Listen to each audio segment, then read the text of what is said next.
গুন্ডাদের উচিত শিক্ষা দিয়ে গুন্ডাদের হাত থেকে আরিয়াকে বাঁচিয়ে নেয় শুভ। হ্যাপি এভার 70 দেখা যাবে আজকের পর্বে।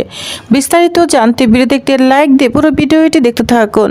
গল্পের শুরুতে দেখা যায় সাজবতী আরিয়াকে বলছে, আমি তোকে সরি বললাম, তবু তুই আমাকে এভাবে হ্যারাস করলি। আরিয়া বলতে থাকে, এই শোন, বেশি বাতলামি করিস না, বুঝতে পেরেছিস? আমি তোকে কোন রকম হ্যারাস করিনি, শুধু গোটা কলেজকে তোর আসল চেহারাটা দেখিয়ে দিলাম। হ্যাঁ গাইস, সাজবতী বিজয় বেড়াল এই লোকটাকে খুব ভালো মানিয়েছে বল। এটা বললে আরিয়ার বন্ধুরা খুব মজা করতে থাকে আর হাসতে থাকে। আরিয়া তখন বলতে থাকে, এরপর থেকে না এরকম ভেজা বেড়াল হয়ে থাকবি আমার সামনে, বুঝতে পেরেছিস? চোখ তুলে তাকাবি ও না আমার সামনে।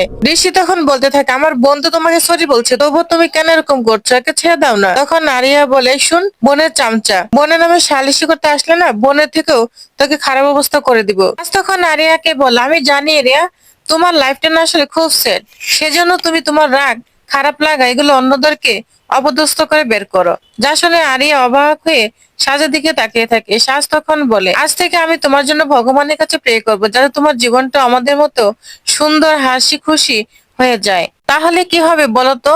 তুমি আর কাউকে অসম্মান করবে না, অপদস্থ করবে না, মজা করার মধ্যে যে একটা পার্থক্য আছে সেটা তুমি বুঝতে পারবে। এটা বলে সাজ ওইখান থেকে চলে যায়। আর আরিয়ার মনটা অনেকটাই খারাপ হয়ে যায়। তখন আরিয়ার বন্ধুরা আরিয়াকে বলে, আচ্ছা ঠিক আছে আমরাও আসি। আরিয়ার এক বন্ধু আরিয়াকে একটা অ্যাড্রেস দেয়, বলছে, আরিয়া তোর জন্য একটা বাড়ি পেয়েছি, এর অ্যাড্রেসটা। তখন অ্যাড্রেসটা নিয়ে আরিয়া ওইখান থেকে চলে যায়। আরিয়া চলে যাওয়ার পর বন্ধুরা কাউকে ফোন করে জানিয়ে দেয়, আরিয়া রাজি হয়ে গিয়েছে, কাজ হয়ে গিয়েছে, অ্যাড্রেস আমি দিয়ে দিয়েছি, এখন বাকিটা তোদের উপর। এটা বলে মিটি মিটি হাসতে থাকে। এদিকে সুমিত আর মোহনা কথা বলছে। সুমিত মোহনাকে ওষুধ খাইয়ে দিচ্ছে, কারণ সে ওষুধ না খেয়ে বাড়ি থেকে চলে এসেছে। বলছে, এত দূর চলে এসেছো ওষুধ খাওয়ার জন্য? একদিন ওষুধ না খেলে কি হয়? তখন বলে, বাজে কথা বলে না তো, এমনিতে মনটা খারাপ। সকালবেলা বড় মানা শুভকে এভাবে বলল, আমার একদম মোটেও ভালো লাগেনি। তখন মোহনা বলে, কেন, বড় মা আবার শুভকে কি বলেছে? তখন সুমিত বলে, জানো তো, মাথাটা একদম গরম হয়ে গিয়েছিল। বড় মা এখনো শুভ সঙ্গে কিরকম ভাবে আচরণ করে, একদম দেখে ভালো লাগে না। মোহনা তখন বলে, কেন, স্ত্রীকে নাকি কিছু বলেছে? তখন বলে, হ্যাঁ, কারণ বড় মা এটা বুঝতে চায় না যে এর পিছনে শুভর কোনো দোষ নেই। এখনো বড় মা শুভকে দোষ দিয়ে যাচ্ছে। এদিকে বর্দাবাই কেশবকে নিয়ে এসেছে সব ঠিক করার জন্য, শুভর মনটা ভালো করার জন্য। কারণ স্ত্রী হারিয়ে যাওয়ার পিছনে শুভর কোনো দোষ নেই, ওখানে আমরা সবাই তো প্রেজেন্ট ছিলাম।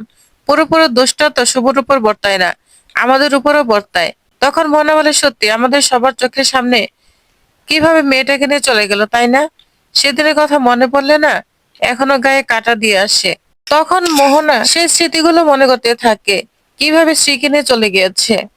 সুমি তখন বলে, বারবার বড় মা শুভকে সে ঘটনাগুলো মনে করিয়ে দেয়। শুভ যত বলে থাকতে চায় ততই মনে করিয়ে দেয়।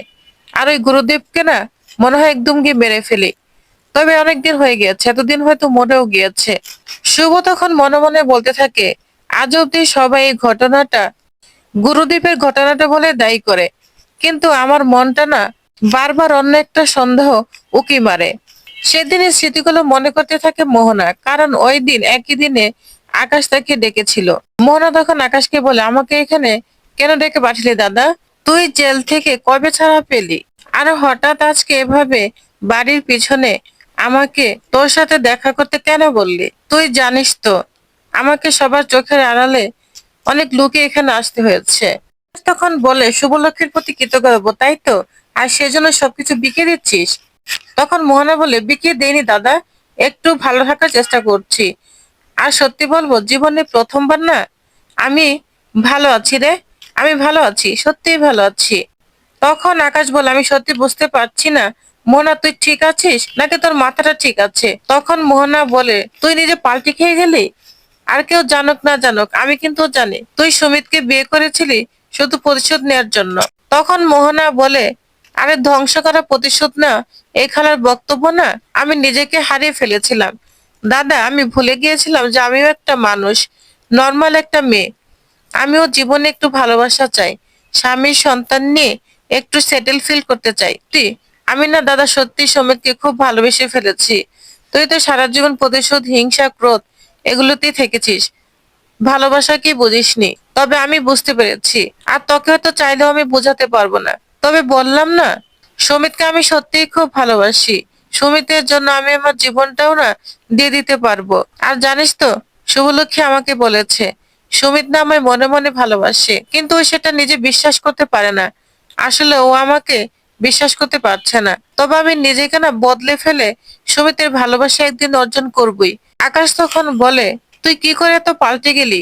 মোহনা তখন বলে, কে জানে, হয়তো আমি এটাই ছিলাম মানুষ, মাঝে না রাগে হিংসে যুক্ত হয়ে নিজেকে হারিয়ে ফেলেছিলাম। তখন আকাশ বলে, আমি এত কষ্ট করে তোর সঙ্গে দেখা করতে এসেছিলাম জানিস তো, পরবর্তী প্ল্যান ডিসাইড করার জন্য, যে কিভাবে আমরা দুজনে মিলে রয় পরিবারকে ধ্বংস করতে পারি। আকাশ তখন বলে, ভালো হওয়ার চেষ্টা করছিস? তখন মোহনা বলে, আমি আর এই অন্যায়ের মধ্যে থাকতে চাই না, আর তোকেও হাত জোর করে রিকোয়েস্ট করছি, চল না একটু ভালো থাকার চেষ্টা করি আমরা। হ্যাঁ, অনেক তো অন্যায় করেছি, আমরা অন্যায়, তার শাস্তিও পেয়েছি, আর অন্যায়ের পথে জড়াস না দাদা।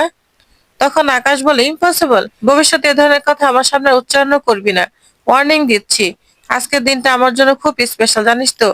আজকে আমার বোন আমাকে টিচ করলো, শুভলক্ষ্মীর জন্য টিচ করলো, রয় পরিবারের জন্য টিচ করলো, সুমিতের জন্য টিচ করলো।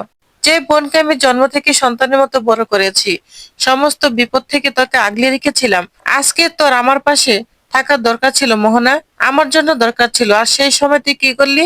নিজের সুবিধার জন্য সরে গেলি, তাই তো? মোহনা তখন বলে, অনেক আগে না সরে আসা উচিত ছিল দাদা, তাহলে হয়তো অতটা অমানুষ হতাম না।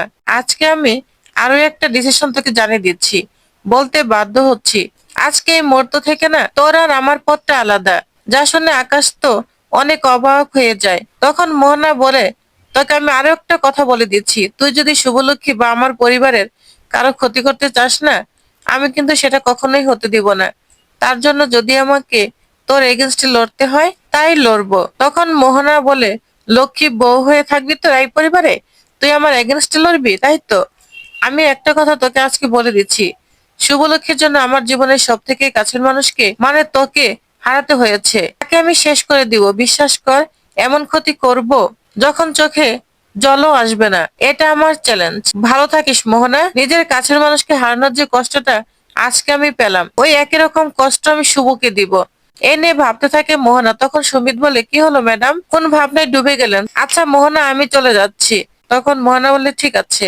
এদিকে সুমিত চলে যাওয়ার পর মোহনা বলতে থাকে, মাঝে মাঝে মনে হয় স্ত্রীর কিডন্যাপিং এর পিছনে দাদার হাত নেই তো, কিন্তু কিছুতেই সাহস করে কথাটা এ পর্যন্ত আমি কাউকেই বলতে পারিনি। তবে যাই হোক, আমার দাদা যতই খারাপ হোক না কেন, একটা ছোট বাচ্চার এত বড় ক্ষতি করবে না নিশ্চয়। কে জানে স্ত্রীটা আজ কোথায় আছে, কি অবস্থায় আছে, এটা নিয়ে ভাবতে থাকে।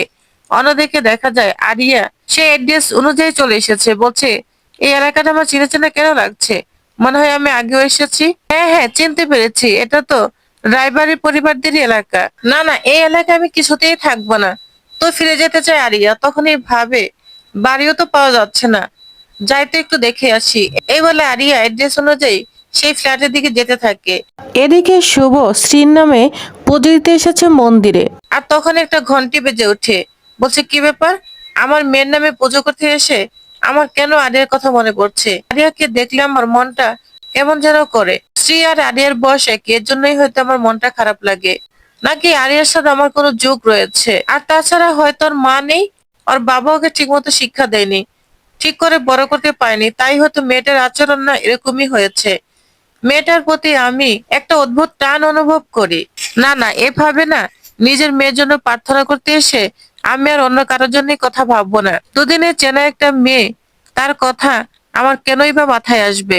এমন কেন হচ্ছে ঠাকুর? এটা আমার পুজো করার সময়, আমি এখন স্ত্রী ছাড়া আর কারো কথাই ভাববো না, কিছুতেই ভাববো না।